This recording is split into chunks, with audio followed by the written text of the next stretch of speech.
analyst. It's fine. I'll just turn my camera and my mic off, but either way. I didn't know. I just want you to know that you're welcome. Thank you. Hi, April. Hi, guys. Cool. All right, I think we are good to go. So we'll call the order of the school board finance committee meeting for January 21st. We do have a school board meeting immediately following this, so we'll try and stick to that schedule and end around 6:45 so everyone can have a quick break before our what's likely to be a marathon meeting tonight.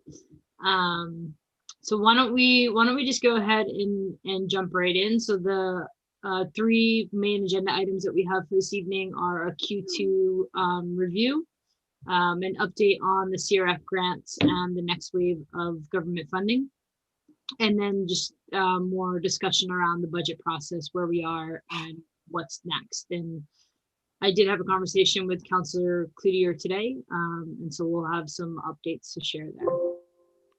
That's great. Anything else that we need to discuss that's not on the agenda? My only wonder was whether we wanted to flip any of the items, knowing that we're short for time, and also knowing that the financial statements are pretty much the same format as what you guys usually look at. I love to walk you through them, but what do you think about that piece? Yeah, great, good call. I'm cool if we start with the CRF budget development, and then should time allow it, go into the Q2 review. I just think some of the CRF stuff might inform the budget conversations, so we'd like to make sure we cover that off. Okay, perfect. So you want me to jump in with some words of wisdom? Yeah, let's hear. I'll see if I find any.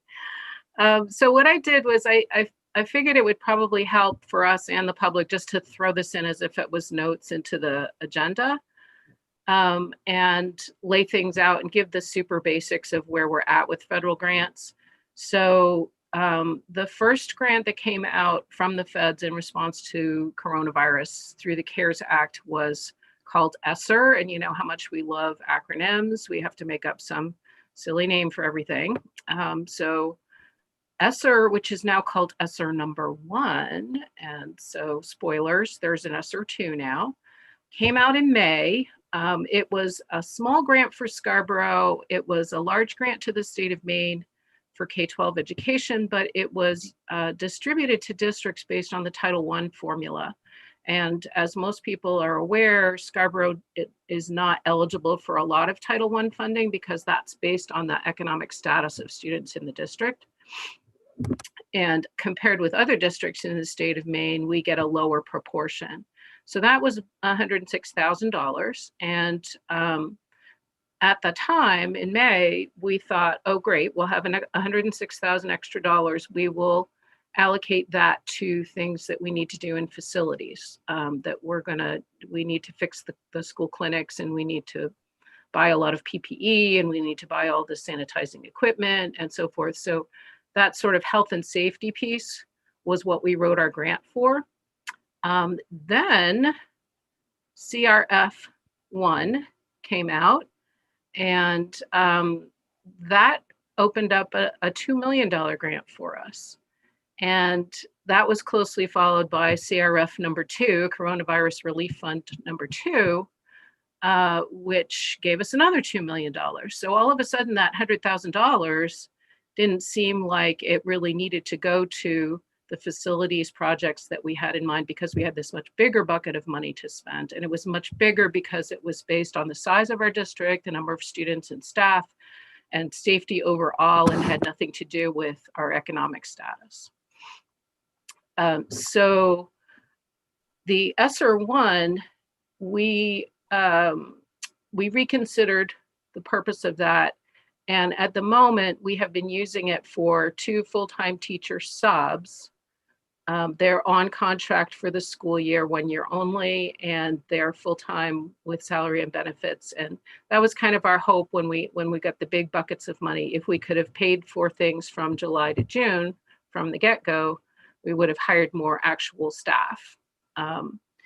As it is, the CRF funds came out with a December 30 spending deadline, December 30, 2020. And so I think you all know that we've been frantically deploying that money in the best possible ways that we can in a short period of time. And then we get to my second note on this page, which tells us that, surprise, on December 27th, mind you, 3 days before we were supposed to have everything spent and accounted for, the feds signed a new law that allowed us to extend the use of CRF1 and CRF2 through June. So we have a CRF report that I can pull up here, and that's basically a status report on where we are on those two grants. But the takeaway for today is that because those spending deadlines were extended, we got wind of this in the middle of December, early to middle of December. There started to be rumors going around that this, the law was out there, that Congress was going to pass it, and that one of the elements of the law was going to be to give us more time to spend the CRF money. So at the risk of that failing, we stopped in the middle of December 2 projects that we had left to do in facilities, because we really wanted to see if we could hang on to a little bit more money for January through June for the supplemental staff that we currently have in place. And we had decided that we could identify enough funding in our operating budget to keep those subs in place through the end of the school year. These are substitutes who are filling in for staff who are working from home, working remotely due to medical need, not to be in the pandemic environment in public building, and supporting students that are on site while teachers are working from home.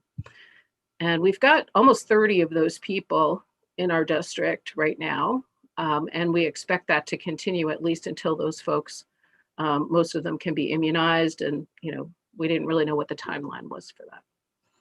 So, very long story short, we were able to preserve about $300,000 in CRF money, which will mean that we don't have to divert that money in our operating budget, even though we felt like we were going to be able to squeak through. There are still going to be a couple of items that we're working on in facilities that having the deadline relaxed was great, because we could say, okay, let's take a deep breath and not do everything frantically in the last 2 weeks of December. Let's give ourselves some time to shop around and make some good choices. So I'll get into that with the CRF report detail. But then the second thing that this new federal law did was to add SR2, which is another, for Maine, $183 million in additional school funding. So SR2, we don't have our allocation of that yet. It's supposed to come out next week. They've said it's going to be out at the end of next week or the end of the month. And those funds, going back to the method of ESSER number 1, will be allocated based on the Title I formula. So it's not going to be another $2 million. It's not going to be another $4 million. In this grant, it's likely to be $300,000 to $400,000, because the total amount given to the state is about 3 times more than what we received in that first round in May of last year. So funding will be allocated to school districts through the Title I formula.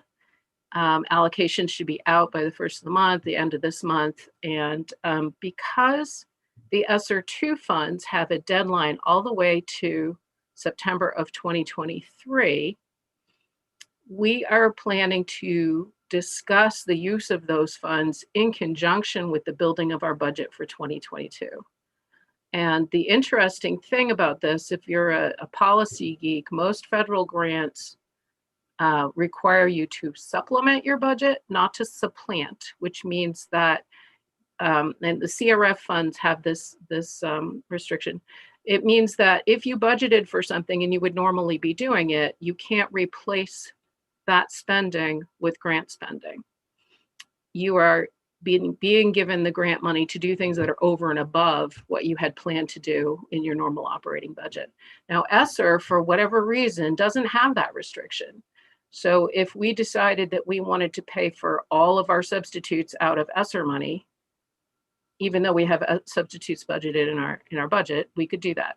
That's a wild and crazy example, and it's not what I would recommend. But it is going to be, I think, a really neat tool for us to get us from the current hybrid mode that we're in now to a return to school in person. And it's been a struggle for our leadership team to get their minds around how to plan for next year. And this goes to the budget conversation, as you said, Sarah.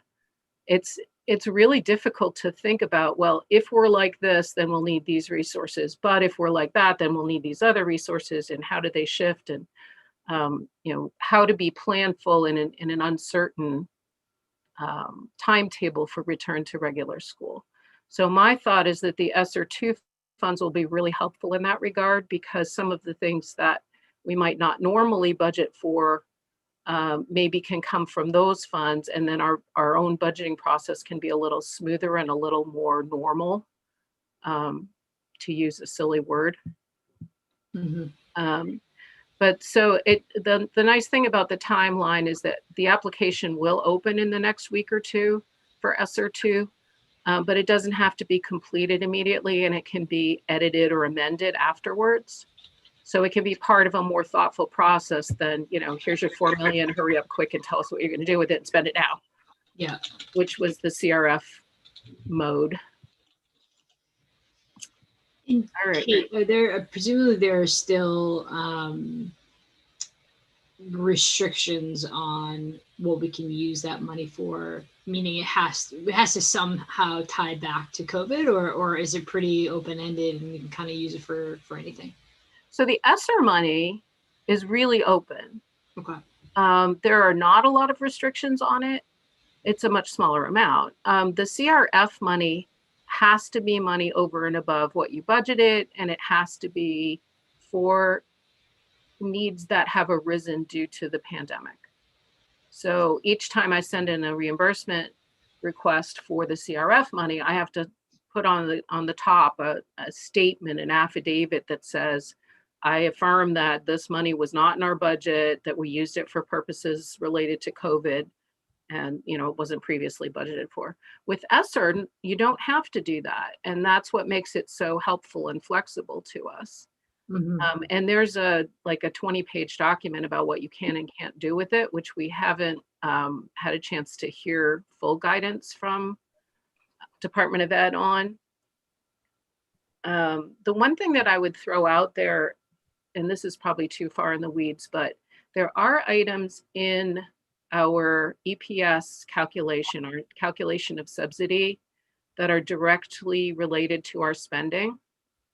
And so if you use federal funds to pay those things instead, you might affect your subsidy in the next year, because your spending will be down in that area. So for example, for us, we have subsidy based right now 100% on our special education spending, because we are minimum receivers, and that's the statute. The statute says the state will give us 50% of our special education costs from the prior year. So if we decided, oh, wow, ESSER money, that's cool. Why don't we use this to pay for special education services, out of district, extra legal costs, whatever it might be, I would say, let's not do that, because we want our operating budget to reflect our actual special education costs. And we don't want to have a loss of revenue in an ensuing year because those costs are down. Mm-hmm. It also impacts our ability to get the local entitlement funds, the extra grant funds that we get every year for special ed. So that's something that strategically you would stay away from supplementing or supplanting anything in special education, because it would harm you, and you would look to do something different. But the something different could be, well, we're going to be getting back to regular school, and all the kids are going to be getting in the classrooms, and it's going to be great, but we don't know exactly when that's going to happen. We don't know when the social distancing requirements are going to disappear. And we don't know when kids are going to be able to share their paint and their glue and their pencils and their crayons and whatever. So maybe we need to earmark some of that funding for the extra supplies and the extra equipment and things that we've purchased for kids this year that we might have to replace next year. extra workbooks to take home because you're not in school every day. Little stuff like that, I think, could be a really neat bridge for us, where we're not artificially inflating, or I guess not artificially, but estimating and inflating our budget to anticipate two different kinds of school. Yeah. And, you know, this is all new stuff, so I'm just sort of processing it myself and trying to figure it out. But I think that the cool thing is that we have time to think about it strategically and to fold it into our normal budget process so that it's like, you know, parallel with that budget development. Okay. The one thing that I didn't write on here is we have a new president with a really ambitious stimulus package in his back pocket. And we have no idea what that's going to look like. And, you know, who knows, somebody might be rolling up with a new wheelbarrow full of cash for us in the coming months. And that would be lovely too. But this is what we know so far. Yeah. Kate, how is it determined what comes in as the CRF funds versus which are SR funds? Like who decides what's going to be Title I based distribution versus the CRF funds? So the federal government, the ESSER funds came through the U.S. Department of Education. Okay. And it was basically the CARES Act, the congressional law that said we want to distribute money to the states and we want it to go to these various places. And then they hand it off to a government agency, whichever one makes the most sense to them, to actually deploy that and that plan and distribute the funds. So ESSER comes from the U.S. Department of Education, and U.S. Department of Education also manages Title I and Title II and IDEA, which is the special education funding. And so being US Ed, they said, well, we already have a formula for how to distribute money to schools. We know how to do it. We do it every day. So we'll just use that, and that'll make the most sense to everybody. The Coronavirus Relief Fund, CRF, was handed off to the US Treasury, and the US Treasury has a completely different view of how things run. No particular attachment to Title I or anything else. They were just basically saying, you know, let's get the money out there and use it as you wish, right? So when Treasury was given the opportunity to send the money out, they didn't put that restriction on it. They said to the states, here you go, here's a chunk of money. You got to spend it on coronavirus stuff, but we don't really care how you figure that out.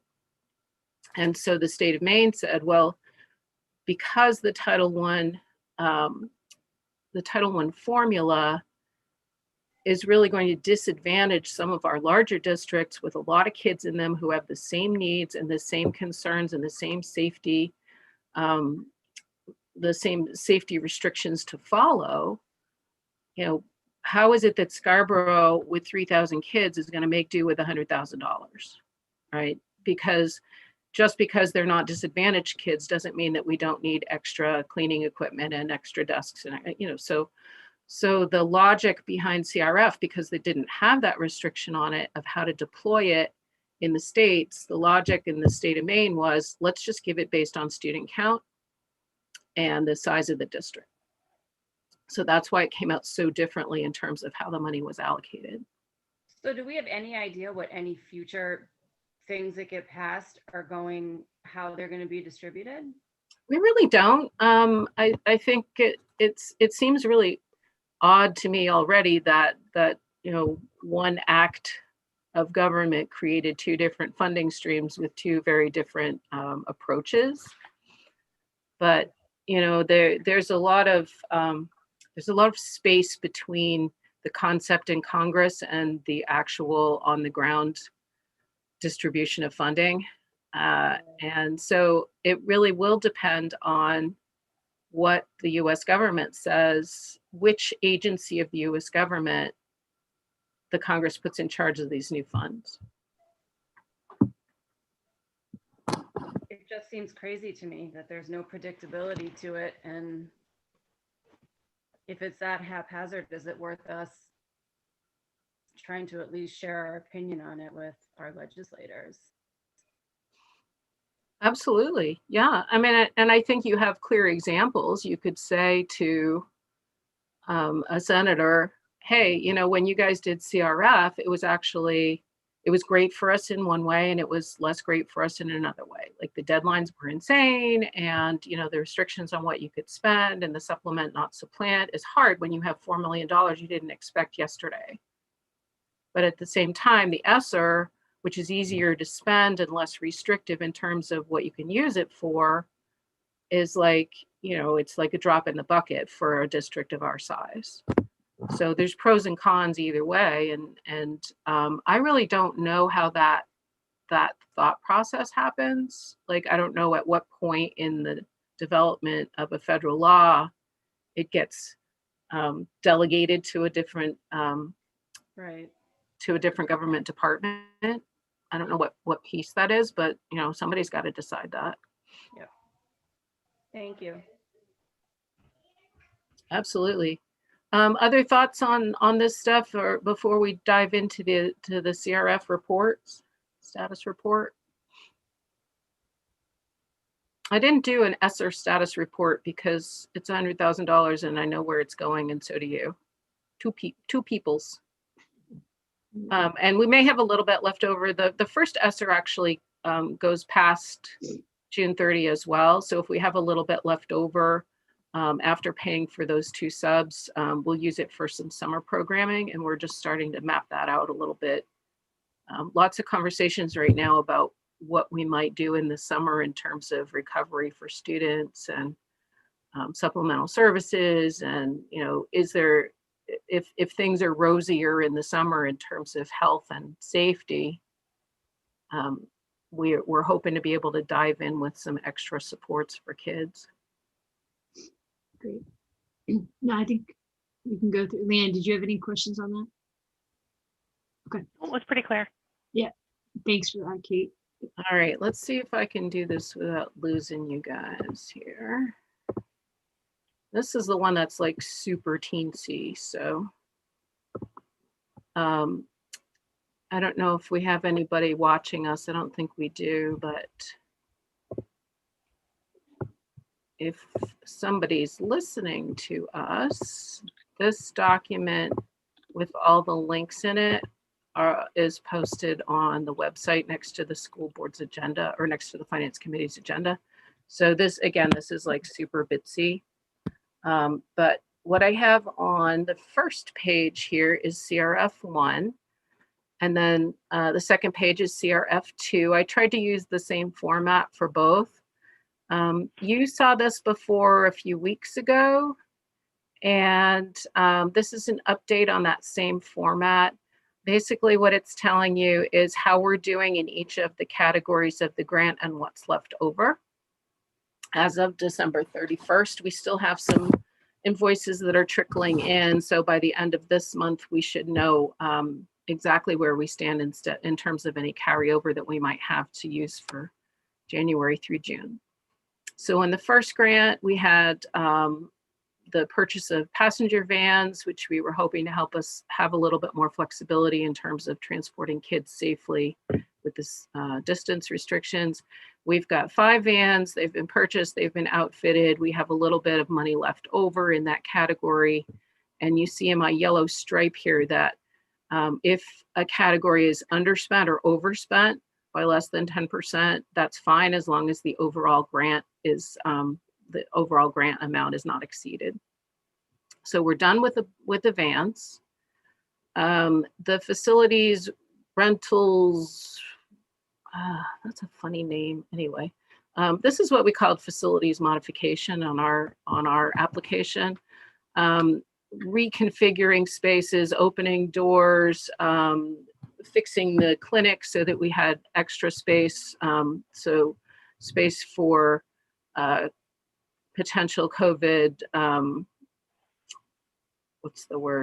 potential COVID cases to be isolated. And most of that work was done right up front. But in that category, we've pretty much finished everything. We do have a little bit of extra money left in that category. We've got 13,000, and we still do have a few tweakings that we're making in terms of furnishings and equipment for new spaces. But that's pretty much done with. I'm going to skip over materials and supplies for one sec because that's got a nice balance in it. School nutrition services. We spent that money mostly on to-go materials because, as I think you know, we're doing lunch in a very different way right now. Breakfast and lunch is being packaged individually and delivered to classrooms or delivered to remote students. They can come and pick it up. The packaging is completely different from what we would normally do in school. So you're not picking up a tray and some nice silverware and walking around in the cafeteria. You're getting a bag lunch or a bag breakfast. So that's where most of that money went. We have some specialized carts, some specialized coolers, just to make the storage of the food safe and the transport of the food safe. And that money went pretty quickly. We didn't allocate a huge amount to that, but that has been spent. Contracted services, temps, additional staff hours. So the last time we looked at this one, there was a pretty sizable balance in this project, and a nice big chunk of this balance was used to follow the agreement made in the MOU with the teachers and the support staff that they could put in for extra hours over and above their normal working day and their normal contract. Between September and December 11th was the closing date of that. And so we paid out about $78,000 in the month of December for that purpose. The additional funding has been used to pay for those supplemental subs that I talked about, the folks that are in a classroom supporting a teacher who's working remotely, there to supervise kids and facilitate technology, and also co-teach in some circumstances, or pick up a class where someone isn't available for a class. We've also used it pretty extensively in the past few weeks for extra hours for our nurses, for all the work they've been doing on contact tracing. And for whatever reason, we seem to generally get a report of a positive case at like 9 o'clock on Saturday morning, or 7:30 on Wednesday, and it hasn't happened conveniently within working hours, and those folks have been working over and above, but we're also compensating them for that because they have a contract and they didn't sign up for Saturdays. And so really extra hours for anybody that's filling in a gap for us. There's a handful of hours in there for extra school nutrition help. There's a handful of hours in there for supplemental subs in other places. And wherever we've needed an extra hand due to the way that we're running schools right now, that falls into that category. Professional development is shown as over budget right now. We did purchase a number of items district-wide for PD to support distance learning. This is where the Lynn Lyons material came in, the Lynn Lyons presentations that I think a lot of you saw. And then extra time, paying staff for extra time for curriculum development specifically, not just extra work, but specifically trying to redesign curricula, trying to come up with best practices for distance learning and student supports. And again, it's okay that we're a little bit over on this. Some of the spending in this category could probably go into the materials that I jumped over, but we wanted to make it clear that this was like district-wide curriculum-based materials. So we've left it in there.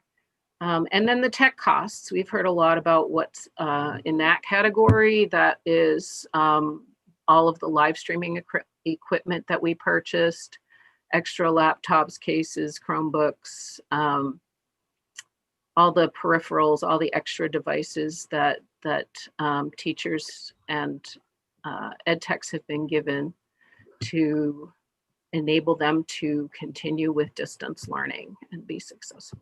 Now I'm going to go back to Kate, just a quick question on the technology. Do we now have like what we need to for all teachers and staff to adequately do remote learning from a technology perspective, or are there still things that are outstanding? Well, in terms of what we planned and what we think is going to be the most helpful in terms of equipment, I think we're really there. The one thing that hasn't actually been deployed is the sound systems, which came in as an add-on in CRF2. The classroom sound systems are still being installed. But as far as the cameras and the we have extra monitors, we have hubs to plug things into. There's a lot of equipment out there, and it does appear to be in good use. And I haven't heard myself of like a big gap or something that we missed. Obviously, we can always get better at it because people are still learning how to do this, but yeah. I think we're in good shape. Okay, good, thanks.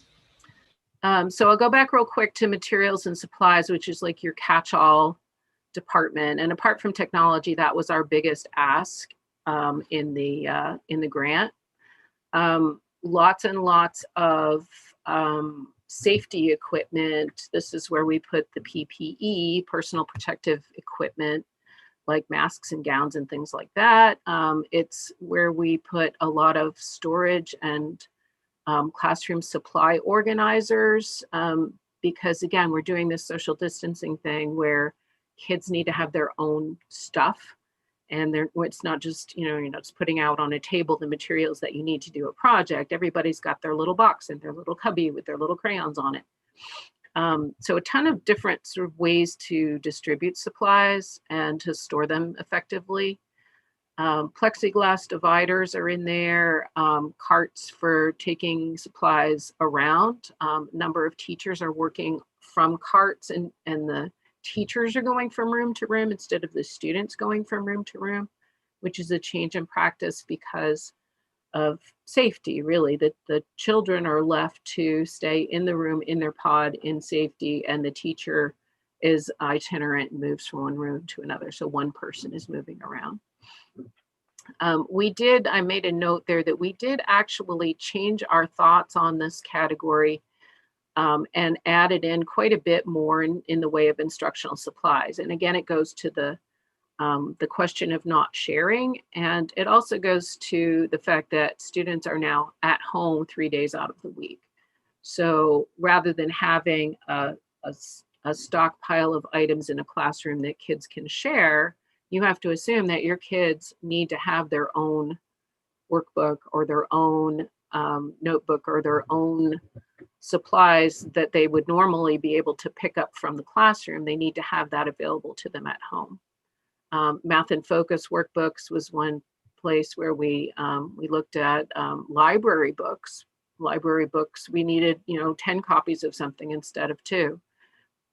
Classroom libraries and manipulatives for the Math and Focus program, where normally you'd have a stack of something on a table. Now you need to have a little set for each kid. So lots of little bitty things in that category. And then down to the bottom line, you can see that in this grant, we're within $90,000 of spent, and we still do have a few facility supply orders coming in. So the bulk of CRF1 is taken care of. Again, this is now extended so that we have through June 30 to finish it up. Questions about that one before I wander off? Nothing for me right now. Okay. We can always go back. CRF2, this one we got another $2 million after we were going, wow, we have $2 million now. Oh my gosh, now we have $4 million. This one we went back on to tech, to Sarah's point. We thought, well, what's missing from our technology plan so that every kid in every classroom is going to have good access? And the one piece that we heard a lot of feedback about was audio in classrooms. And the fact that if I'm a teacher and I'm talking into my laptop, but there's also kids around me in a room, and maybe I'm on the camera and, maybe I'm streaming, but I'm also dealing with kids in the back of a room and I need to keep everybody's attention.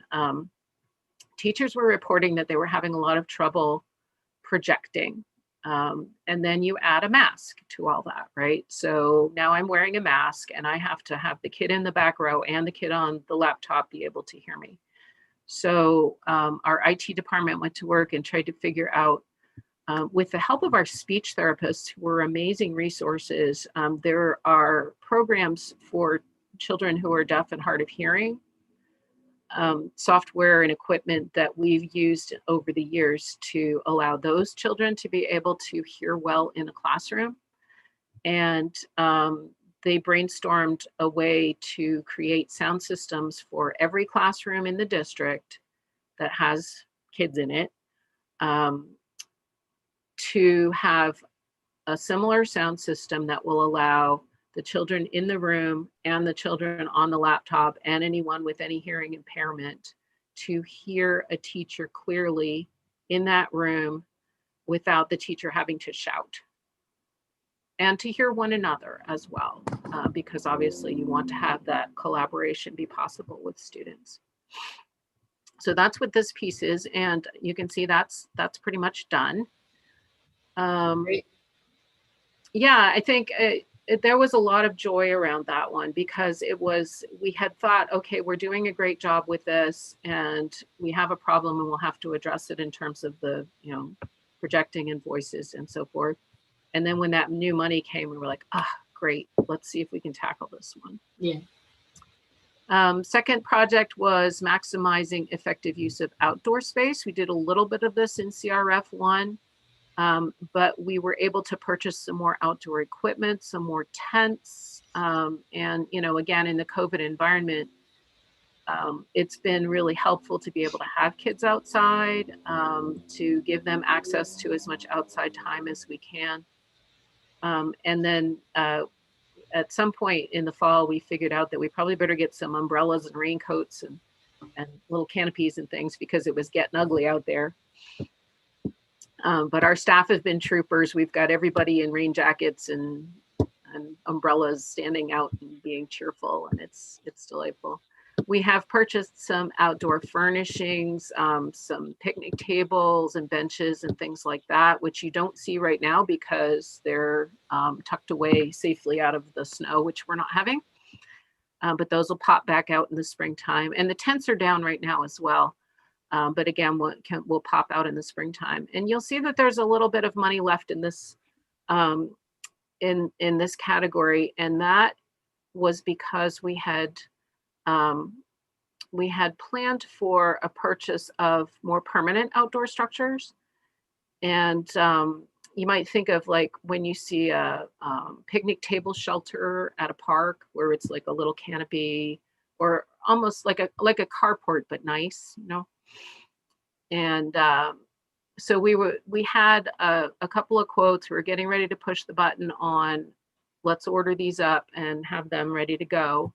And we stopped and said, let's just wait and see if we can preserve a little bit of this money for other things, because the tents were working great, and maybe we'll go with the permanent structures, but maybe we'll do fewer of those.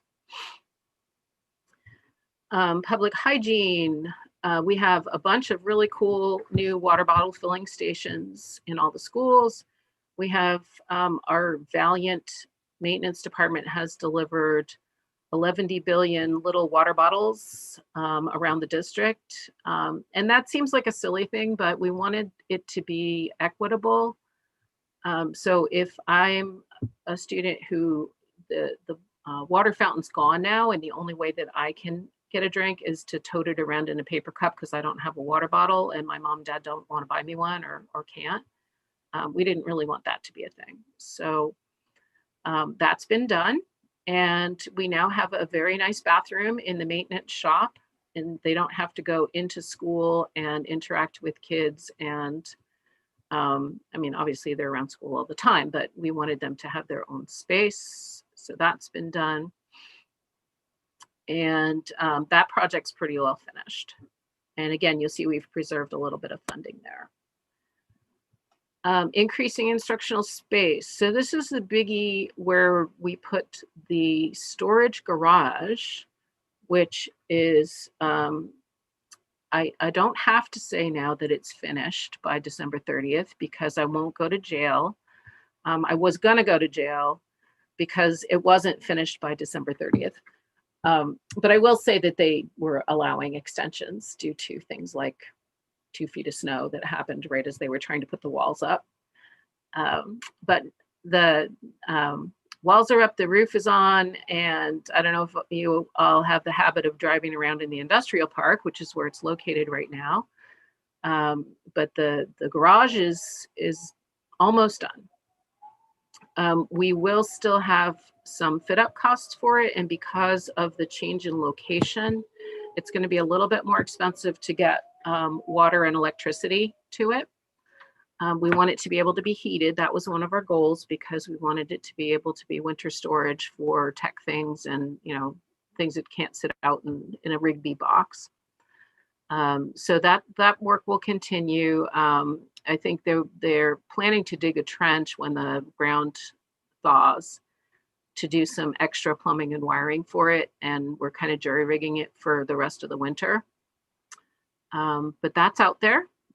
And those little Rigby boxes that are sitting around, those storage containers that are sitting around all over the campuses will slowly go away. We did buy 2 of them though, because we kind of ran out of room again. It's been quite a project for maintenance to find homes for all this stuff. Improving sanitation.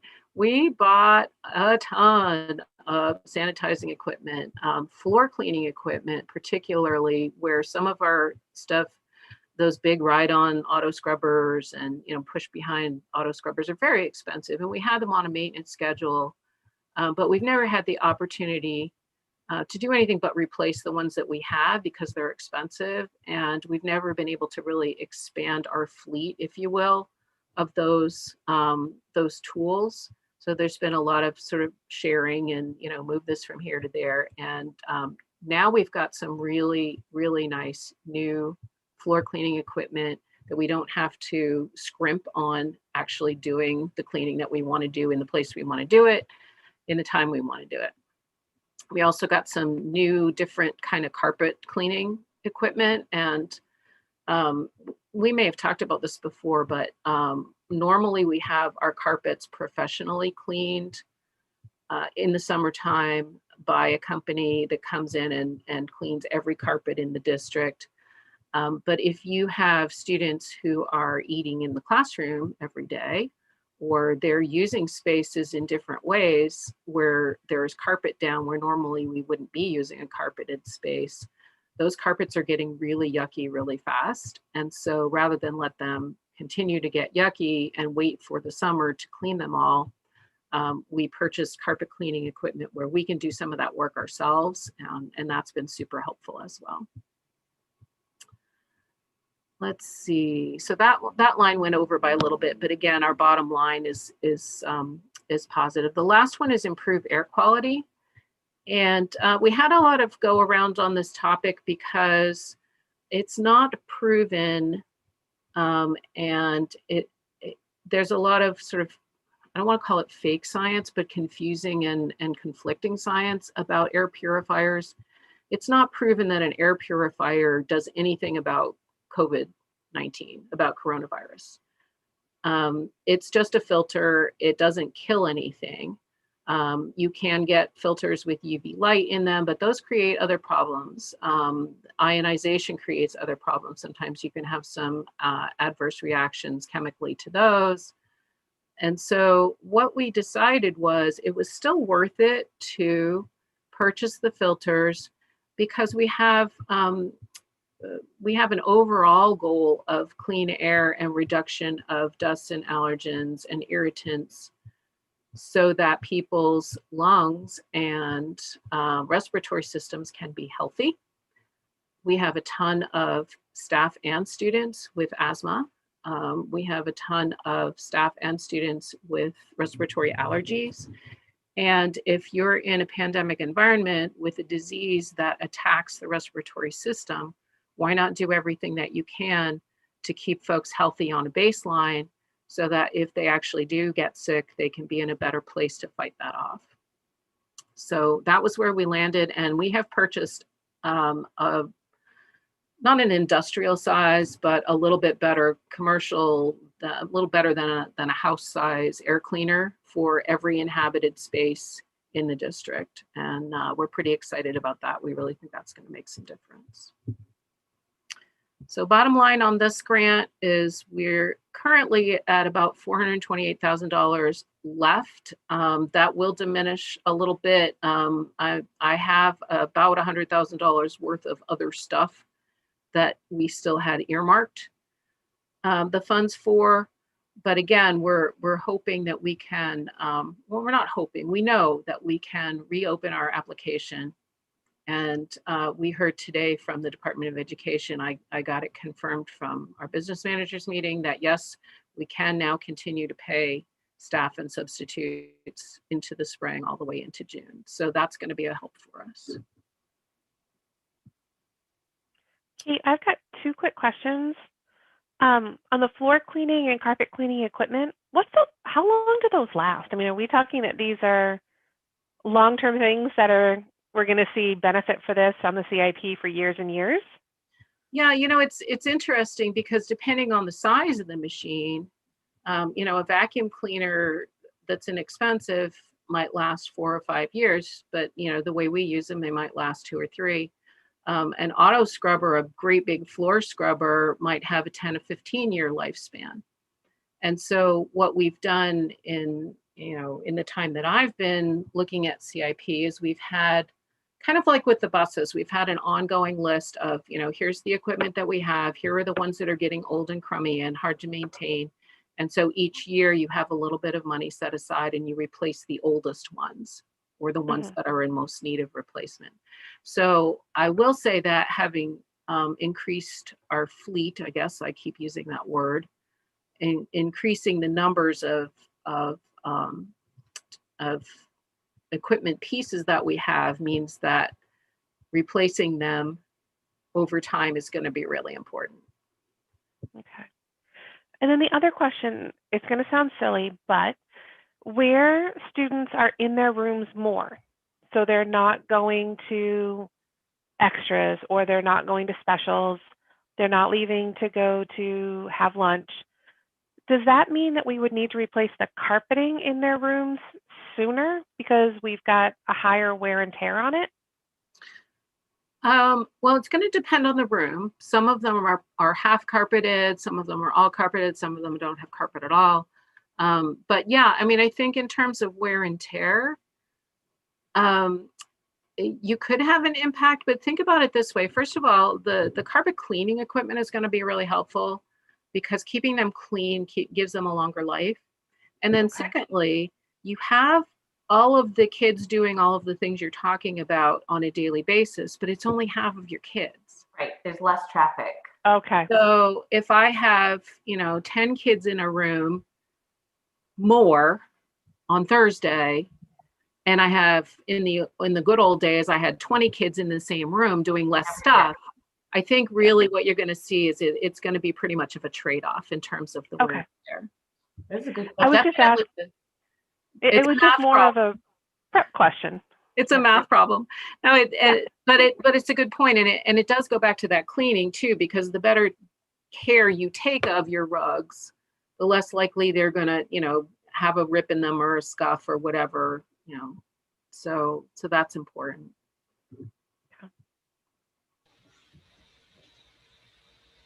All right, so a lot of talking out of my mouth. Anybody have any words they'd like to share? No, have you guys already decided the money that will divert to January, June? You said it's supplemental to pay off staff. Is that just for subs, or is there any consideration, or will that just like extend the agreement that we have with staff which is to cover extra hours, which I think only went through December. That might be a negotiations thing to pick up. So yeah, the MOU amount or the MOU agreement was to compensate staff for time that they had put in between Right. beginning of school in September and December 11 was the cutoff because we needed that time to process the payroll before Christmas time. Yeah. So yeah, there's not a thought in my mind right now of freeing up additional funds to add on to that opportunity, mostly because it's going to take us the 300,000 plus to pay for the subs that we have in place. Yeah. Okay. That's, you know, having done the analysis of what those existing staff members, the extra hours would cost us over and above what we had budgeted, you know, I'm sort of thinking, well, you know, we have this amount of breakage and we have our sublines and we have this and that, and maybe we move some money from here and there and we'll squeak it out. But we know that we have an expense of $300,000 to $350,000 just with those people. yep, that makes sense.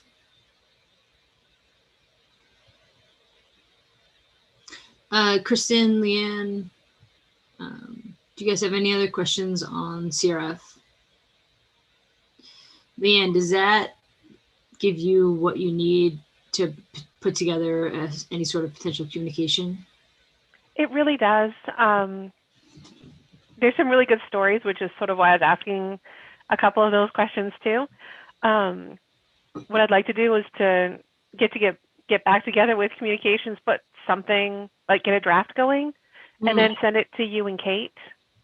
Yeah, we could fill in the blanks a little bit, maybe, and you know, if you as the sort of put yourself in the mindset of the person reading it, who's not going to have all this background. If you call out the things that seem like they would be interesting to the community, then you know how I love to tell stories. I'm like blah blah blah. Well, I think we've done some really great things with this money.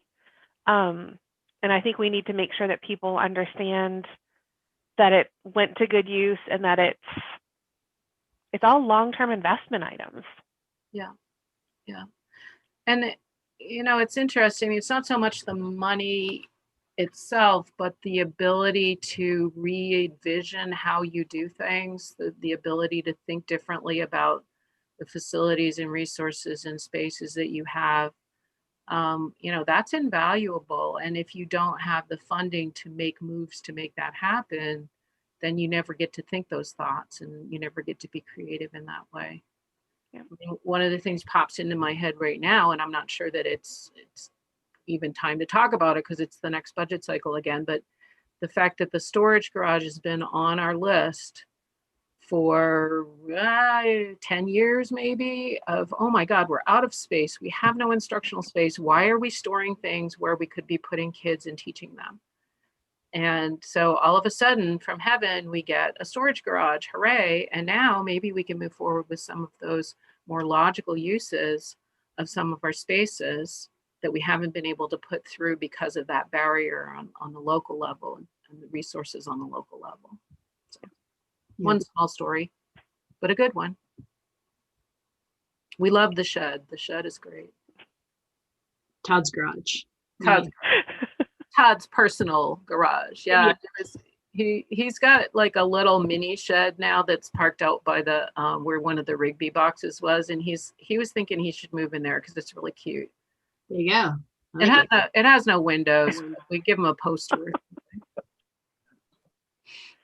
I think it feels like state farm commercial. This might be a segue into our next conversation, but I think one of the things that I'm curious about, and maybe some people in the community would also be curious about, is how of the spending, how much of it was one time, and how much of it is things that, assuming next year everything looks the same, which I think you guys will probably talk through the approach you're taking in developing the budget in a minute, but assuming everything looks the same, how much of that are we going to need to purchase again? And because that's the number that we need to build into our budget, right? If we don't have federal funding, which, hopefully by the time this budget gets finalized and goes to vote, maybe we'll have more information on additional funding that we'll get from the government. But I think we can't really plan for that because we don't know for sure that it's going to happen. Yeah, I mean, that's definitely part of our thinking. And it's, I was saying earlier that it's a tough job for our leadership team to be like, well, if it's this, then we need that. And, Yeah. But one of the things where we were thinking about the new ESSER money because of the timeline on that was, okay, great. So maybe that's where we park some of the things that are add-ons and extras, because there are quite a few consumable items that were part of the CRF spending. Cleaning, not cleaning equipment, but cleaning supplies, sanitizer, PPE, and then the additional school supplies. Some of it won't need to be replaced. Most of it won't need to be replaced. Once you have a cool little storage arrangement to put the kids' stuff in, you still have the cool storage arrangement. It doesn't get used up. On technology and stuff like that, right? Like we're not going to. Technology is going to have to be planful though, because you now have like a huge investment in 1 year. It's as if you did like a tech refresh for the whole universe in 1 year, and then you put it on a 4 or 5 year cycle. And we don't want it to come up in year 4 or 5 that all of a sudden we have to spend another $1.5 million. We need to be really planful about how long is the life of the camera? How long is the life of the audio systems? And I think, just take those two. I think one is much shorter lifespan than the other. So, definitely things that we need to kind of catalog and put into a schedule. And Dawn and I have actually started one of our famous spreadsheets that's like, here's all the stuff, here's how long we expect it to live, and, here's where we have it and how many and what it costs, and, what's that replacement cycle going to look like for those bigger things. Yeah. So maybe as a place to start on the budget development is if you guys can just take us through like where you are right now and the approach that you're taking to building the budget this year. Throw in some tidbits there on what the feedback is, the themes of the feedback has been from the listening sessions. And then we can kind of brainstorm as a group sort of what we want to do next. And I can fill you guys in on the conversation I had with the town council. Yeah, definitely interested in hearing that. Real high level, there's a budget calendar linked in here, but we are in the place right now where we are heading into individual department and school-based meetings, which in the olden days would be what we would call a level services conversation. What's your discretionary accounts? When I say discretionary, I mean non-personnel, like contracted services, books, supplies, professional development. I'm working on the personnel calculations. What are salaries and benefits going to look like next year? We have 3 open bargaining agreements. Is that right? The teachers bargaining agreement is settled for next year, which is really helpful because that's our biggest group and our most difficult to cost out, the biggest impact on costs. But we have support staff, we have bus drivers, and EFT staff. Bus drivers and food service. Custodians and food service, right? Sorry. Yeah. So I don't know, I just wandered off into a little black hole there. So bring me back. Let's see. Oh, where are we in the process? Yeah. So, and what's your approach? Yeah. And what are we doing? So this is the problem. We're all like, I don't know, bipolar here. So we have instructed our team in a really complex way, and I'm not sure we're going to pull this off, but to think about what your situation looks like right now in terms of hybrid learning. What are your needs? What are the resources that you need that you're using today, including staff and stuff? And assuming that at some point during the school year, if not at the beginning of the school year, you transition back to in-person learning with your students, how do you shift those resources to accomplish a new way of teaching? Or, we won't say the old way of teaching because we've learned a lot and we might not go back to all the old ways. But so as far as targets and goals, we've asked the leadership team to come in as close to zero as they can on their discretionary accounts, which means if they know that they're going to have an additional expense in one area, like it's time to refresh or renew this particular text or curriculum piece, then you're going to need to try and find an offsetting savings in another area. We've said so far that our existing personnel, that we're not adding or subtracting there until we get a firmer grip on what school reopening is going to look like.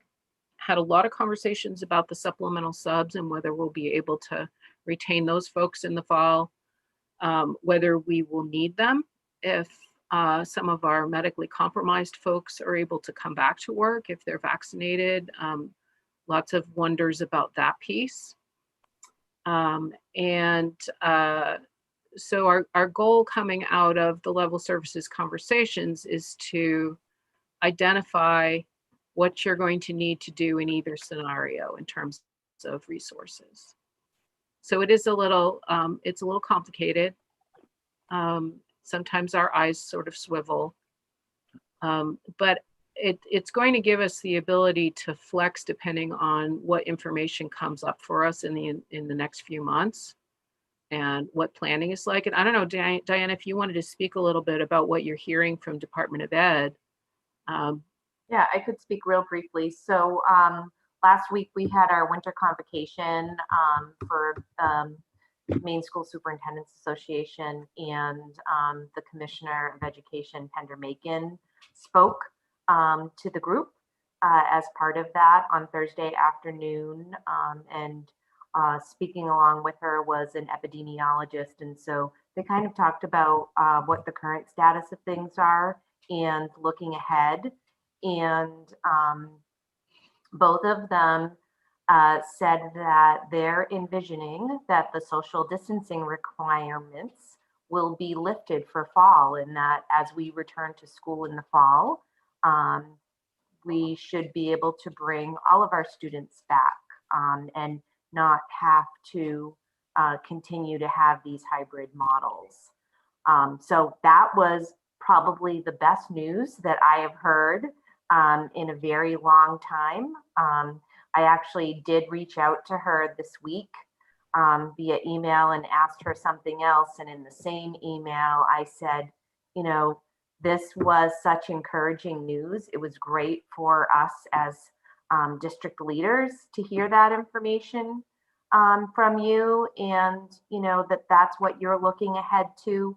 But I think it would also be helpful for our overall educators and our families to start hearing some of that messaging from the department, so that everyone can feel some encouragement and looking ahead. So they're really looking at, again, the herd immunity increasing with all of our educators having the opportunity to be vaccinated. Their plan right now is that all of our educators, if the plan was on par, right, and doesn't get tripped up, that we would have most of our or all of our educators able to be vaccinated by the end of April. But even if that gets delayed a bit, right, and we push that out a couple of months, by the end of June, we could be in that position. And so I really do think that those are going to be game changers for us. And it was great to hear that language from the commissioner. I think that all of you probably see the notices that Sandy shares with you. And again, they just spoke a lot about the transmission rate in schools is so low as compared to the community transmission rate. I think, last week's statistic was 24%. And so as compared to, the overall community. And so the messaging that we're hearing is that our schools are incredibly safe and, you know, what we're doing is working. Diane, can I ask a question on that? Sure. So it's not like finance related, but still a question. It is finance related though, right? Because in the It end, is. it's going to help us to plan ahead. With respect to not having social distancing, which is fantastic, especially when we start talking about the younger grades, I'm wondering like how that works with a high school where those students are not eligible to get the vaccine. They're transmitting at an incredibly high rate when they are all together. And it sort of feels like, are we doing really well in the school because we are following this so well? Yeah, I mean, I'll be honest with you. It was an address over Zoom, and so there wasn't really the opportunity like to dig deeper. So, I hear your question, and I think it, certainly is a good one. I also wonder, as we all are watching the science evolve and the trials with younger folks and the, potential of being able to vaccinate at a larger degree, perhaps some of those teenagers. I mean, there's a lot that can happen in the next, 8 to 9 months. Yeah. I will say, Leanne, that we're not saying, I don't think we're saying yet as a leadership team that there's not going to be any need for hybrid or remote learning. This is all changing day to day, and this is all really new information. So as Diane said, it's like it's a confident and exciting and wonderful statement to be made to a group of people, but nobody's digging into the whys and the hows and the details. Right. Nobody signed on the dotted line on this, right? Right. So, we're all projecting. We all have some of those same questions and like, oh, really? Okay. So everything's great now. All right. That's cool. Thanks. But they are looking forward to a better climate in terms of the community overall and, pandemic management overall. So that's great. And again, it helps us, I think, in the sense that it gives us a little bit more sense of urgency about planning for the next steps, about planning for the return to regular school, in-person school, whatever that looks like, and to maybe making some decisions a little sooner about that instead of saying, well, we'll go back hybrid in September and then we'll have 6 months to figure out what's next. We really need to be planful, and we really need to be able to move quickly if the situation changes, because that's going to be in the best interest of our kids. Right. And so it helps us not to be short-sighted, right? And just say, well, we think we're just going to be status quo and stay where we are. Like, it is kind of that shot in the arm that at the same time says, hey, we better really start thinking ahead, right? We got to plan for transition. We got to plan for transition, because transition could be sooner than we think. And wouldn't that be lovely? So to that point, then, you're asking the leadership team to kind of plan for a couple different scenarios. What's your thought in terms of how we present this information in like public meetings and when we have, our workshops and when we go to town council? Is it option A, B, C, or like, and we have them all kind of approved and we pull the trigger on one, at the last minute, depending on like, what's your thought in terms of how we approach this? Because we're going to be kind of flying by the seat of our pants up until the last minute. Yeah, I think for me, and this is a complex issue to get your mind around. It's hard enough to explain a budget in a year when you're doing the same thing you did last year. I mean, that's a tough job to get it out in the public and have people understand. But I think, to me, the way I'm envisioning it is you have the same resources and you're asking for the resources that may be deployed in way X or way Y, depending on how we're doing school. So there may be incremental shifts between types of spending. For example, I might spend more on contracted services if I was serving kids remotely than I would on physical stuff in the classroom. subscriptions and supplies. But I think overall, what we're asking folks to do is to try to have a parallel vision and try to have the same bucket of resources be able to be deployed in either direction, if that makes sense. So I don't think we need two separate budgets. I think we need one budget with a plan A and a plan B folded into it. That makes sense. So yeah, so maybe said in a slightly different way, just to make sure I understand it correctly, is we're going to approve a dollar amount. How that dollar amount is expended is going to vary depending on what school looks like in September. Right. But the big buckets will be the same, right? Because you're providing instructional resources for kids in general education, and those resources might go a little bit this way or that way depending on the school environment. But they're still instructional resources for kids in gen ed or sped or the different categories. So I think I'm hopeful that we can still have a budget that looks at least familiar to people, that still sort of says, okay, we're still doing school, guys, and it might, there might be a little difference in the details. Like we might need more seats for a subscription than we normally would because we'd be sharing in the classroom and we'd have, we'd be all at a table with a book. But more small scale than large scale differences. Is my hope. I did want to ask you, Sarah, and this puts this in my mind, or ask everybody. We have a note that starting the week of March 8 would be the week, going by the budget calendar as it stands now, that we would have our school board workshops. And last year we had the fun of inventing school board workshops on Zoom, like on the fly, which was really kind of weird.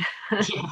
Nobody knew how to do Zoom yet. It was actually sort of terrifying, but in learning from that, we have already learned over the years that it's better to do smaller sessions and kind of chunk it out so that people aren't sitting in some long marathon, long day of trying to absorb all the information that's fed to them about what's in the budget of the leadership team. So I thought maybe you guys could do some thinking about that. Do we want to have 3 days in a row where we have 2-hour sessions? And really our goal would be to do what we normally do, which is to have each leadership council member have the opportunity to sort of present what's in their budget requests, let you ask questions, let you understand from the ground up what's going on and why they need those resources, their challenges are, what they're trying to accomplish. Yeah, maybe that's one that we can talk about some more on Saturday. Right. I know that's a agenda item. The budget is just generally an agenda item for the retreat. So maybe let us take that away and come back. I think my gut though is, what's easiest, and you guys have been doing this for a year now, right? So if you have a recommendation, give it to us and we'll probably take that. All right. Yeah. So if you want to gather some feedback on Saturday, basically I was just thinking, well, let's look back at the agenda and how we divvied things up. And it's really, it's kind of builds itself because it's department by department or phase by phase, and everybody gets a chance to speak and talk, and that sort of creates itself. I think it's more in terms of like, what's the right time length for a meeting, and do we have it in the morning or the afternoon? Do we have one in the morning, one at night? That kind of stuff. Yeah. So April, I know you're on mute and not on video, but can we just make a note to make sure we touch upon that on Saturday? Just see what the will of the board might be in that direction. And I think the other thing we might want to think about too is if there's any modifications that we want to make to how information is presented, given the circumstances and sort of what we're going to be asking for next year. And so I'll have a look back at meetings from last year and see if maybe there's any suggestions that we want to make in terms of how information is shared for this year. That'd be really helpful too, because we're going into conversations right now too about like, is there a budget book? Is there, what what does the communication side of this all look like? And maybe Leanne too, that would be an opportunity for communications team to think about what they thought was successful and what not, because we headed into last year doing business as usual, and I'm sitting here with 3-ring binders and ready to put them out on a big table, and we all sit together, and isn't that fun? And then all of a sudden, snap, we're doing visuals on a screen, which is a completely different look and maybe not so successful. The other piece I would have you think about too is that sort of process piece worksheet that we created that was like, here's where the budget started at first reading, and here's the things that we did to it, and here's what second reading looks like, that kind of stuff too. How helpful that is or not helpful in terms of keeping people up on the process. Yeah. If there's other ways that we can present that material, I would love to hear some thoughts on that. Awesome. I'll put some thought into that, and then Leanne and Kristen, I would ask you guys to do the same, and maybe we can come together and talk more about that Saturday and beyond, I'm sure. Sounds good. Okay. Kate or Diane or Sandy, was there anything else you guys wanted to add in terms of where you are? I did just want to say we touched on the listening sessions a little bit. Yes. We had our budget listening session, the district-wide one. Is that just yesterday? I'm so confused. It was. What was that Leanne said about the longest week of the year? So I thought, yesterday's meeting, I thought it was not heavily attended, but the people who came spoke really well and passionately and thoughtfully, and that's always awesome. I have reached back out to the leadership team to say, okay, we're all set. We've heard our piece. We've got some notes. I've already got some notes from K2, but I need to collect notes from the other phases. And I know I was at the high school listening session as well, and I think they recorded it. I don't know if they have a notes sheet or not from that, but we're kind of gathering all of that together for two purposes. One is to make sure that we're addressing those things as we go through the leadership's council's budget building process, and keeping those things in mind and addressing them. And then secondly, of course, to share with the board and bring that feedback forward so that it's part of the process. Awesome. Great. Are there any early themes that you can share? Well, we did talk about this a little bit yesterday. I think that one of the things that, particularly in the K2 material that I've been taking a look at, was around staffing and class size. And one of the interesting outcomes of having hybrid learning is that in-person class sizes are really small. They're half the size of a normal olden days class. I can't come up with the right word to talk about like what pre-COVID, post-COVID, or whatever. So yeah, it's PC versus PC. Yeah. Yeah, right. BC, like Before COVID, BC. That's it. Oh my God. Ooh, sorry. I tried to get to the mute button. Be careful now. Don't hold back. It's bad for your brain and your sinuses. So the one of the quick pieces of feedback we got, and it's semi-anecdotal and semi-backed by data, is about behaviors in K2, and the fact that being able to be really hands-on with a smaller group of kids, it's kind of addressed the worry that we've heard from K2 over recent years about the growth in unidentified needs of students coming in at that phase, and the increase in difficult behaviors in school.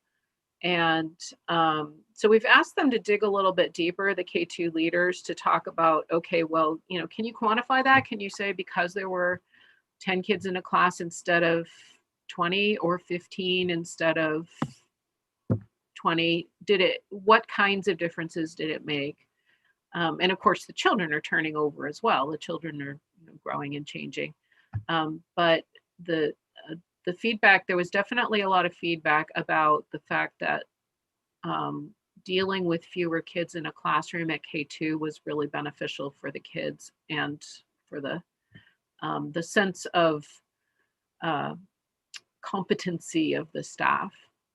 It's a funny way to put it, but our staff is they're very hard on themselves, and they want to be effective, and they want to reach every kid. And we've heard over the years that it's stressful to feel that you don't have the capacity to do that effectively with every kid. So that was one thing, and I have some notes here. Trouble is, I was just saying to Diane, I had one notebook and I was doing really well with everything in it, and then I got a second notebook, and now I always have the wrong notebook.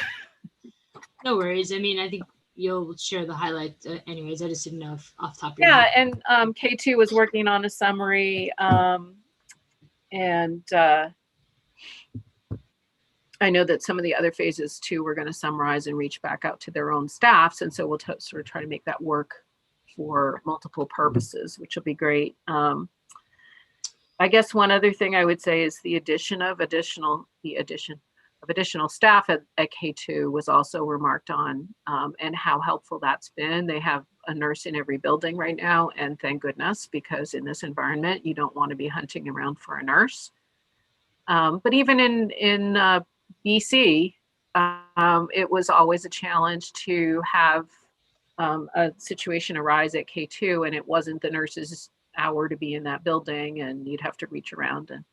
And and we've added extra teachers and extra ed techs at K2 in this past budget cycle, and a lot of comments about how helpful that has been, just to have that little bit extra layer of staff support.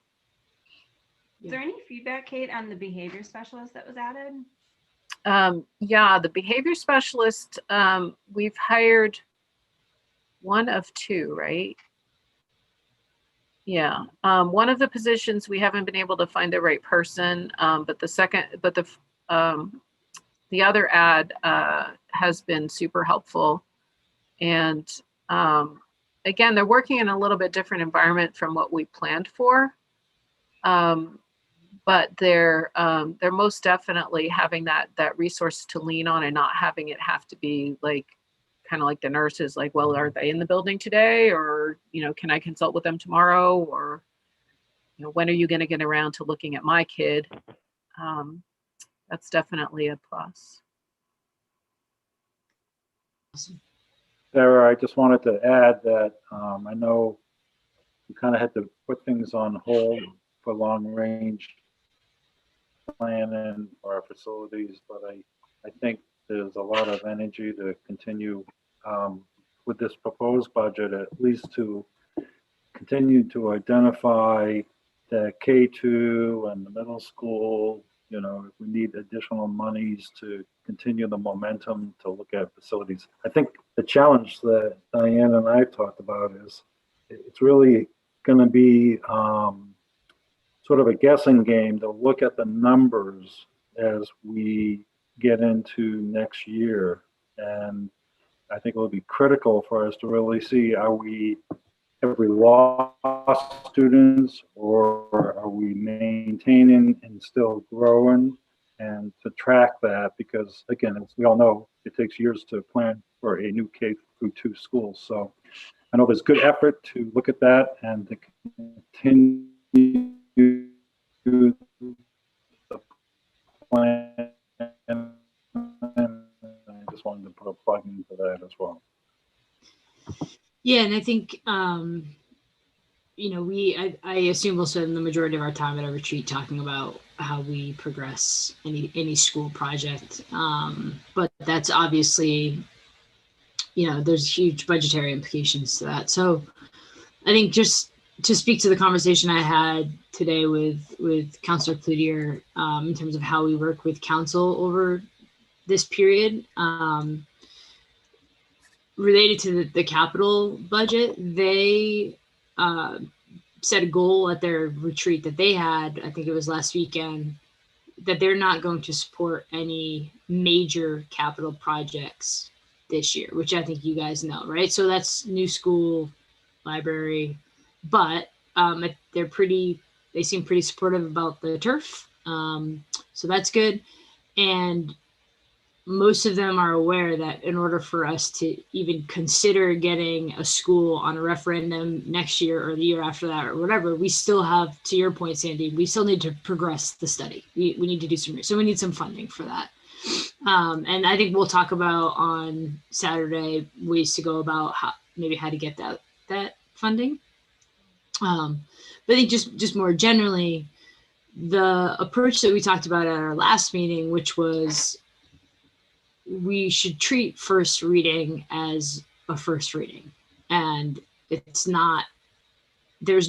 not be an expectation that at first reading, when our budget's presented and Tom's budget's presented, it's really, with maybe the exception of like 12 hours, the first time that they're coming together and we're seeing what that mill rate is. And so John, he and I seem aligned that we're going to sort of try and reset that expectation. It's really just a communication effort, right? That we need to go in there and make sure people know that at first reading, what's presented from the school and what's presented from the town is needs-based, and it probably won't be below 3% mill rate. But we'll use the time between first reading and second reading to get there. And especially this year, we're probably going to learn something new every day in between first reading and second reading that's going to impact the budget. And so we just need to be really mindful of that and continue to communicate that. And so I think, what you've asked the staff to do, and I would say the guidance, at least for me, and I would love to hear Leanne and Kristen's thoughts on this as well, is continue to present it that way. And, we'll work through it more as a finance committee before first reading, but we'll spend more time working through it between first reading and second reading rather than between now and first reading. Right. That helps. And there are those, if we're back on the schedule that we are usually on for budget, there are those things that you don't know at first reading, right? Like your anthem rates probably aren't in yet. And, there are going to be costs, work comp, things that have, you're guessing, but you have more refined information as time goes along, that can help you make adjustments to your budget without doing anything, right? It's just the outside forces that are allowing you to make changes. Yeah. Not to mention the things that you might do by taking positive action. I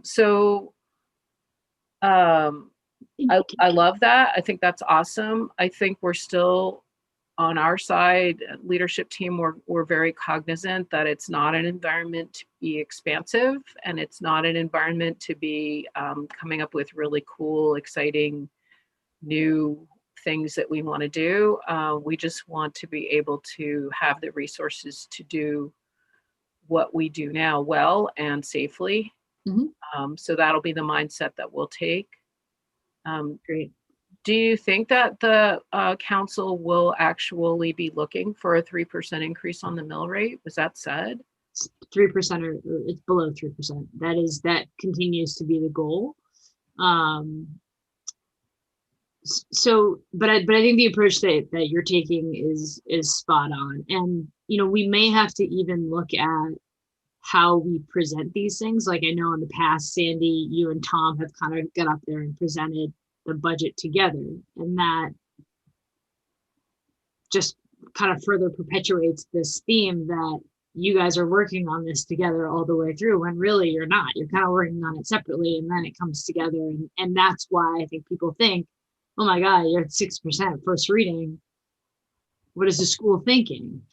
But that's not really how it works. So we might have to rethink how we approach some of these meetings and presentations to change the narrative a little bit to reflect more of the actual process. And I'm not saying that we intentionally keep them in the dark. That is not at all what I'm suggesting.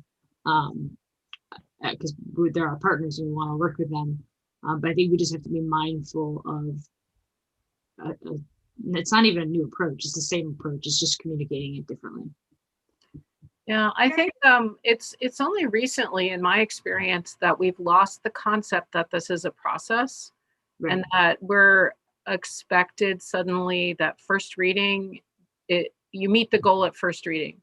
Right. And in my experience, first reading is just that. It's your first shot. Everybody's putting their material on the table, and then we talk about it, and then we figure out where we're going to land.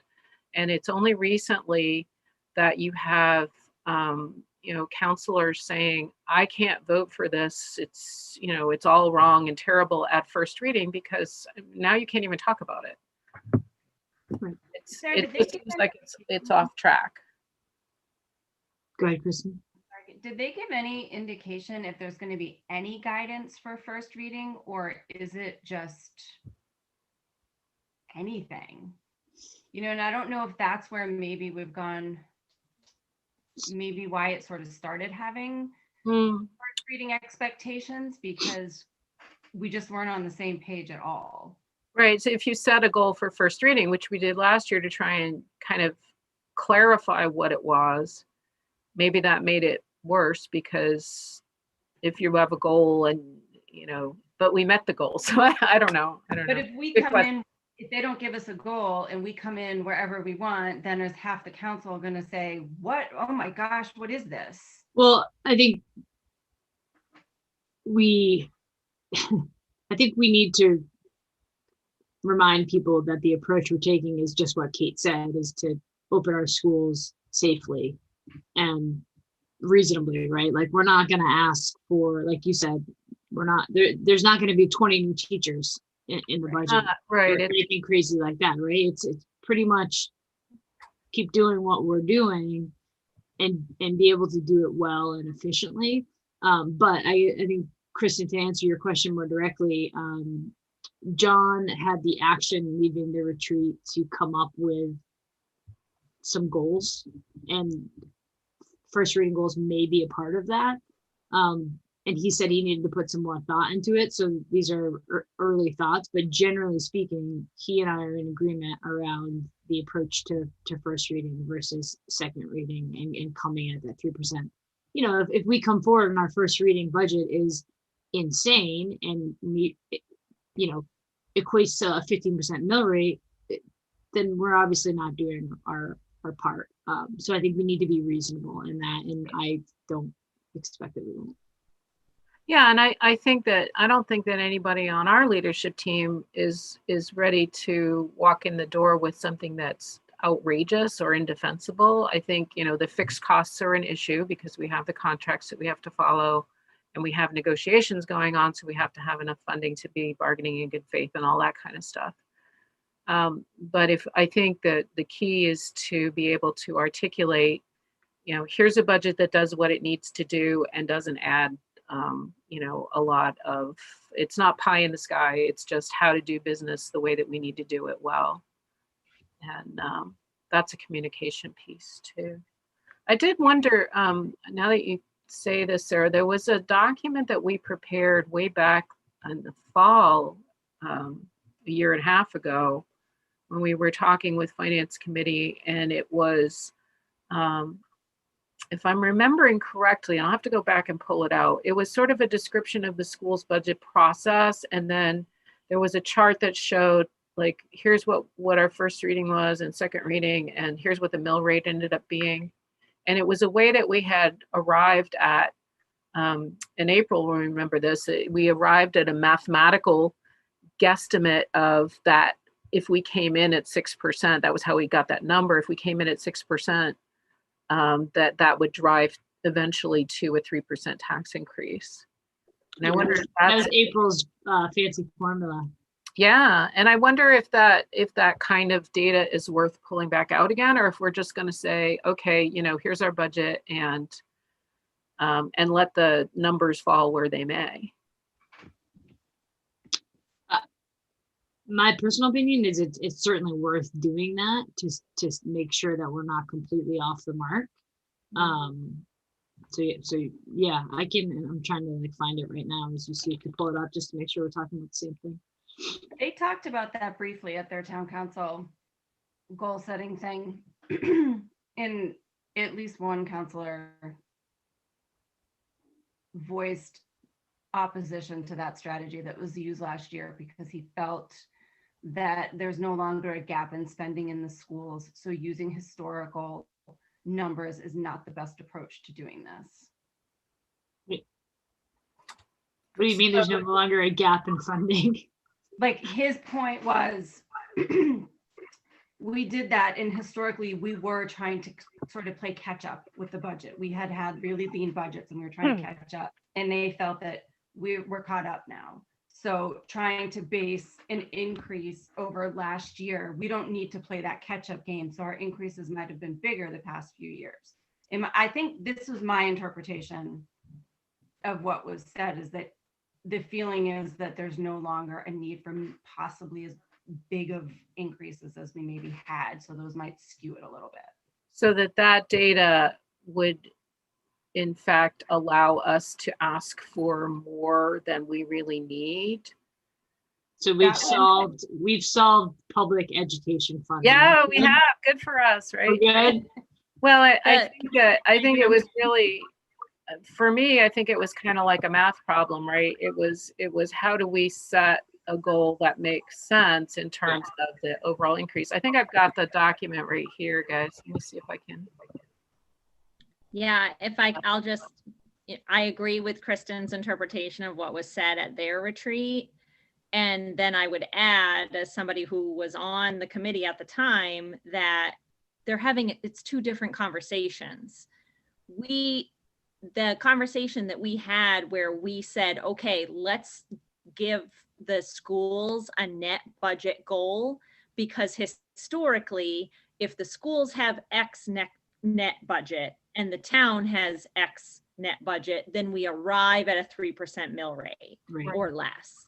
And so that as a committee felt like, okay, that will at least give us a jumping off point. The conversation that was had last Saturday, which I agree with Kristen, what I heard was that our numbers in the past are no longer a good measure of what we need now, because we no longer have such a gap to fill. Doesn't change the fact that for a number of years, if the school has a certain net budget and the town has a certain net budget, that those two come together for a 3% mill rate. And so to me, it was two different conversations, and maybe the devil is in the details, but I felt like, to Sarah's point, we absolutely hit our first reading goal last year. They gave us a net budget number, Kate, and you delivered. Yeah, and you and I worked really hard on our geometric mean too. Darn it. And so if that isn't the strategy that they want to use, then that's fine. That's an entirely different conversation. Well, and I do think that we have talked a lot in the past about the loss of staff that we had during the Great Recession, which was 2008 and 9, and then in 2010, 2011 fiscal years, we laid off 40 people, and we talked about that a lot. But interestingly, on this document, which I think you guys can see now, we started with FY15, and in FY15, we had bounced back from the recession, and we were in a pretty good place, and we weren't making huge investments at that point. And we also weren't flat funded, and we weren't cutting. This felt like the last 5 years in this analysis felt like a fairly consistent growth over time, and not driven by economics, not driven by the tax availability of resources in the town. That was my memory too. And so I think, just in terms of being transparent and making sure we're all having the same conversation, Sarah, there's another little point where it's like, these things get said in public meetings, and we all say things in public meetings, that don't get addressed right then by somebody who can say, oh, wait, hold on, there's another side to that. Yeah. But that's one that's kind of hanging out there now. And I just don't want the town council to have this misconception that goal we set last year was based on numbers that were not, as Kate said, kind of historically pretty stable. Yeah. Okay. I'm assuming that Councillor Clucci kind of took that as maybe a throwaway comment because he didn't bring it up in terms of that having any weight towards the goal. But I do, point taken, and I will, I'll chat with them. I think for now, I would say keep doing what you guys are doing. And if we get more direction from them in terms of, any goals around first reading, then obviously we'll share that. But I think if anything, I would imagine it to be similar to last year in terms of a net budget increase, because we know that their second reading goal is 3%. So if we kind of just work backwards to that, we roughly know what we need to be at in terms of our budget increase, Right. without having any idea what Tom is planning.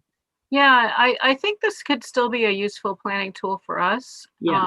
Regardless of what the town council is thinking, because I think it does drive to an end that we think is predictable. I did ask Tom, I had like a 5-second conversation with him about budget. So I didn't really get a chance to dig too deep, but I did ask him what he was planning to do in terms of the valuation prediction. Because one of the factors in the mill rate is the projected increase in town valuation. So once you get to the bottom line net budget for the town, you also factor in the potential increase in taxes collected simply because the value of the properties goes up. Yeah. And he said that he was planning on using their traditional formula and not really folding in any kind of downward adjustment based on COVID, because the values of the properties haven't really experienced any kind of a decline, and the growth in the town hasn't really stopped. Yeah. I mean, as far as our economy is concerned, we're seeing a lot of personal impacts in terms of people's jobs and earning and so forth. But in terms of like the infrastructure of the town, it doesn't really feel like that has been impacted as much. Mm-hmm. Yeah, and I think, look, the conversation around enrollment and stuff like that is going to come up. And my opinion, I feel like I sound like a broken record on this, is like this is kind of a throwaway year. Like, I don't think we should be basing our 5-year plans off of this year. And so we should almost like when we're talking enrollment, just cancel this year out and just assume, because we don't know, we kind of have to assume, right, that it's going to go back to normal until we have more data, until we have another study done. Right. And yeah, absolutely. And I think also, as we're thinking in terms of long range planning, yes, the enrollment piece has been a driver in our conversations about facilities particularly. That's going to continue to be something that we have to be planful for, because you're right. I mean, the economic structures haven't gone away. The possibility for more kids to be attending school in Scarborough hasn't gone away. Right. But I think also we have to talk about the inadequacy of the facilities in terms of what they are now, even if you're not bursting at the seams in numbers of kids today. Right. The K2 and the middle school both have issues. In middle school, actually, their enrollment hasn't fallen off. Their enrollment's right on target with those higher predictions. Yeah. So that even comes up to maybe being even more critical for us. Okay, well, I realize we're almost at time. Leanne, KT, do you guys have any thoughts on or questions on the budget process, where we are, where we're going? Are we planning to have any joint meetings with the Town Council Finance Committee? Yeah, what John suggested, and I agree with, is that maybe we do that after first reading, because I think there's probably going to be a workshop that we have with them related to the school, so budget stuff will come up. And then if we need to, we have joint sessions in between first and second. Okay. Sarah, did I understand you to say that we might be having workshops with them around other things prior to that? Because I know there's been some stuff going around about the long range planning and. I think so. I think that's a topic for conversation Saturday, so stay tuned. Okay.